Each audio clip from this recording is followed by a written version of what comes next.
मुंबईतील बेकऱ्या या शहराच्या जीवनशैलीचा अविभाज्य भाग आहे. लाखो मुंबईकरांसाठी पाव हा केवळ अन्नपदार्थ नाही तर दैनंदिन आयुष्यातील एक महत्त्वाचा घटक आहे.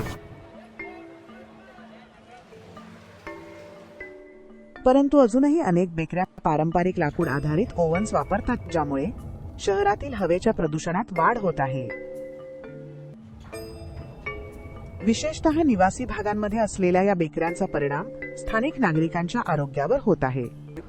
ही बाब लक्षात घेऊन बृहन्मुंबई महानगरपालिकेने 2024 पासून बेकऱ्यांना स्वच्छ इंधनाकडे वळण्याचे निर्देश दिले आहेत आणि मार्गदर्शन आणि आवश्यक सहाय्य प्रदान करत आहे, जेणेकरून हा बदल अधिक सुलभ होईल.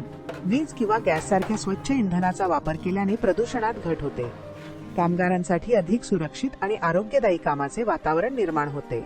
ज्यांना आज असं वाटतंय की मी कसं काय कन्व्हर्जन करू आणि माझा किती तोटा होईल, खरं तर लॉंग टर्ममध्ये त्याचा तोटा होणार नसल्यामुळं त्यांनी इतरांप्रमाणेच लाकडी भट्ट्यांऐवजी गॅस किंवा इलेक्ट्रिक भट्ट्यांमध्ये जर कन्व्हर्जन केलं तर निश्चितपणे त्यांचा स्वतःचा फायदा होईल.